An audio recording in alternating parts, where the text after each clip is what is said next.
अमन के पास देव का फ़ोन आता है और वो कहता है, अमन कहाँ हो तुम लोग? भाई मैं पिछले 20 मिनट से ढाबे के वॉशरूम में फंसा हुआ हूँ। तुम मुझे यहाँ अकेला छोड़कर गाड़ी लेकर कहाँ चले गए? अमन की साथ वाली सीट पे बैठा उसका दोस्त कहता है, अमन जल्दी गाड़ी रोक। अगर देव वहाँ 20 मिनट से ढाबे के अंदर फंसा हुआ है तो हमारी पीछे वाली सीट पे ये कौन बैठा है? दोस्तों, इंसान का दिमाग भी बहुत अजीब होता है।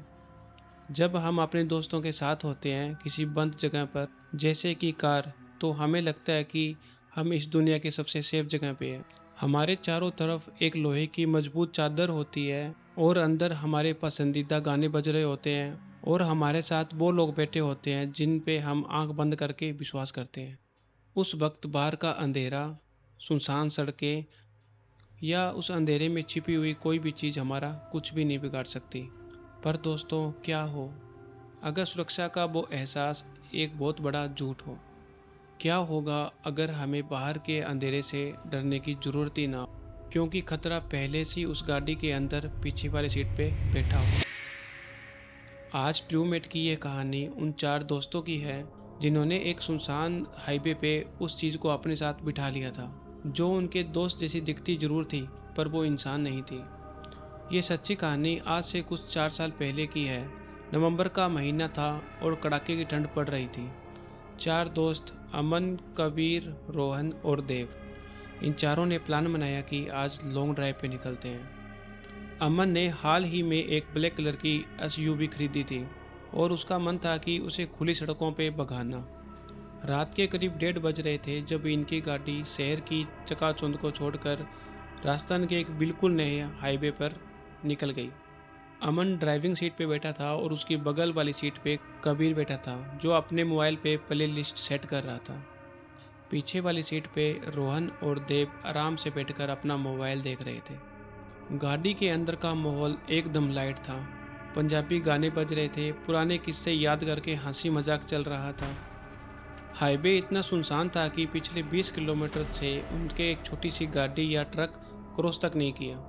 सिर्फ उनकी एसयूवी की तेज हेडलाइट थी जो अंधेरे को चीरते हुए आगे बढ़ रही थी। सब कुछ बिल्कुल परफेक्ट था, एक परफेक्ट नाइट आउट। करीब 2:15 का टाइम हो रहा था जब कबीर ने बोला, भाई कहीं गाड़ी रोक, मुझे वॉशरूम जाना है, साथ में कुछ खाने पीने का सामान ले लेते हैं। अमन ने आगे देखा कि लगभग 500 मीटर की दूरी पे एक झिलमिलाती हुई येलो कलर की लाइट जल रही है। थोड़ा सा आगे जाने पर वो देखते हैं कि वहाँ पे एक बहुत ही पुराना पेट्रोल पंप और एक छोटा सा ढाबा है। अमन ने वहाँ पे गाड़ी रोक दी। वहाँ पे एक अजीब सा सन्नाटा था, भारी सन्नाटा। देव ने पीछे से दरवाज़ा खोला और बोला कि भाइयों मैं वॉशरूम होके आता हूँ।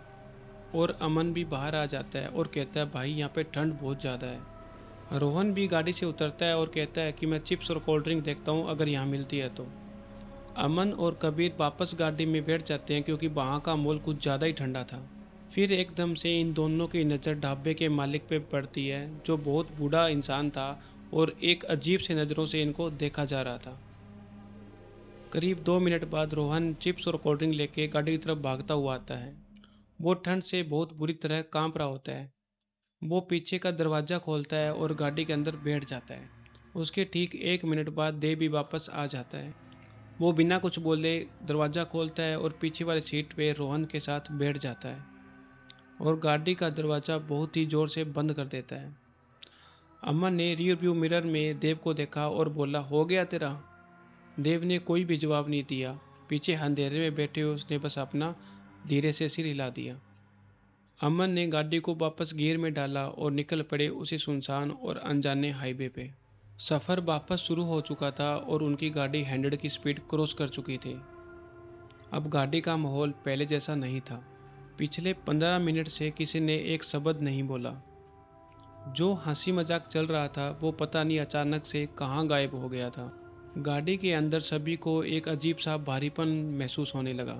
एक बहुत ही अजीब सी घुटन थी। अमन ने एसी का टेम्परेचर चेक किया, वो 28 के आसपास था, लेकिन ऐसे लग रहा था जैसे कि गाड़ी का टेम्परेचर 16 के आसपास हो।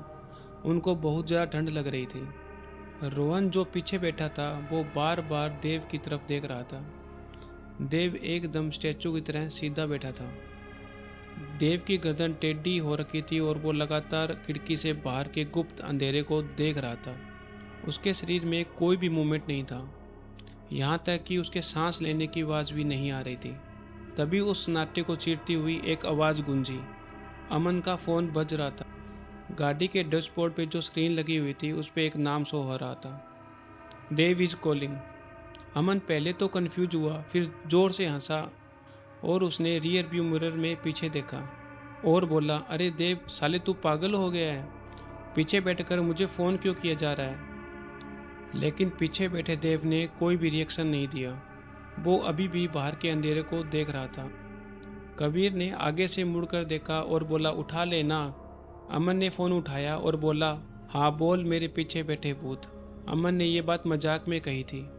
फ़ोन के स्पीकर से जो आवाज़ आई उसे सुनकर तीनों दोस्तों की रूह कांप गई। फ़ोन से आवाज़ आ रही थी, ए अमन, अमन कहाँ हो तुम लोग? ये देव की आवाज़ थी, पर वो आवाज़ गाड़ी के पीछे से नहीं, फ़ोन के स्पीकर से आ रही थी। वो बहुत घबराया हुआ था। फ़ोन के स्पीकर से आवाज़ आई, भाई तुम गाड़ी लेकर कहाँ निकल गए? मैं ढाबे के पीछे वाले वॉशरूम में लॉक हो गया था। यहाँ पे कोई नहीं था, दरवाज़ा जस्ट अभी खुला ही है। तुम लोग मुझे यहाँ अकेला छोड़कर कैसे जा सकते हो? अमन के हाथ स्टीयरिंग व्हील पे ही जम गए। उसके दिमाग ने काम करना बंद कर दिया था। अगर देव, असली देव अभी तक उस ढाबे पर था तो हमारे साथ ही पीछे कौन बैठा है? कबीर के चेहरे का रंग डर के मारे सफ़ेद पड़ चुका था। उसने धीरे से अपनी आंखें रियर व्यू मिरर में घुमाई और रोहन की तो सांसें ही अटक गई। उसका पूरा जिस्म कांप रहा था। उसने हिम्मत करके जैसे तैसे धीरे धीरे अपनी गर्दन देव की तरफ घुमाई, जो उसके बगल वाली सीट पे ही बैठा था। वो चीज़ अब खिड़की से बाहर नहीं देख रही थी। उसकी गर्दन अब आगे की तरफ थी, पर उसके चेहरे पे कोई भी एक्सप्रेशन नहीं था। जैकेट वही, बाल वही, चेहरा वही, पर उसकी आंखों में कोई भी सफेदी नहीं थी। उसकी आंखें पूरी तरह काली थी।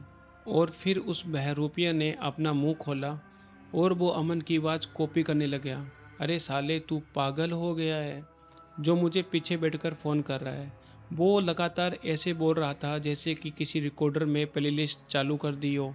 वो बिल्कुल सेम आवाज़ निकाल रहा था अमन की। कबीर ने अपनी बॉडी का पूरा जोर लगा के चिल्लाया और कहा, अमन गाड़ी रोक। अमन ने पूरी ताकत के साथ ब्रेक पर पैर मारे। गाड़ी चींकती हुई हाईवे के बीचों बीच जा रुकी।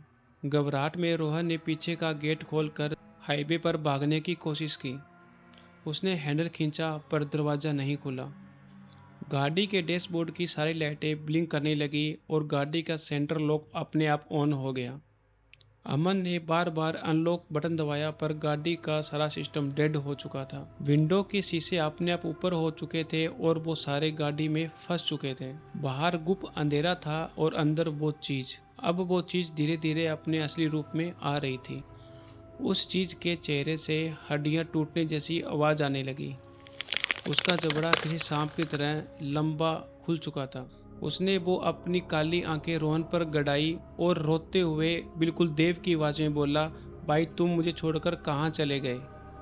कुछ देर बाद उस गाड़ी से एक ऐसी भयानक चीख गूंजी जो उस हाईवे के अंधेरे में कहीं दफन हो गई। उसके कुछ देर बाद वहाँ सिर्फ इंजन के चलने की आवाज़ आ रही थी और किसी चीज़ के मांस को नोचने और हड्डियों को खाने की आवाज़ आ रही थी। अगले दिन सुबह हाईवे पेट्रोल पुलिस को वहाँ ब्लैक कलर की एसयूवी सड़क के किनारे खड़ी हुई मिली। गाड़ी के दरवाजे अंदर से लॉक थे। जब शीशा तोड़कर देखा गया तो वहाँ खून की एक बूंद भी नहीं मिली। लेकिन अमन, कबीर और रोहन, इन तीनों का वहाँ नामो निशान नहीं मिला। वो गाड़ी में थे ही नहीं। उन तीनों का आज तक कुछ भी पता नहीं चला। और देव, असली देव जो उस रात ढाबे पर रह गया था, वो आज भी एक मेंटल हॉस्पिटल में है। वो पूरा दिन दीवार की तरफ देखकर बस एक ही लाइन दोहराता है, वो मेरी जगह बैठ गया था, वो मेरी जगह बैठ गया था। अगर ये सच्ची कहानी आपको अच्छी लगी हो तो लाइक ज़रूर करना और ऐसे ही हॉन्टेड रियल स्टोरी के लिए इस चैनल को अभी सब्सक्राइब करें।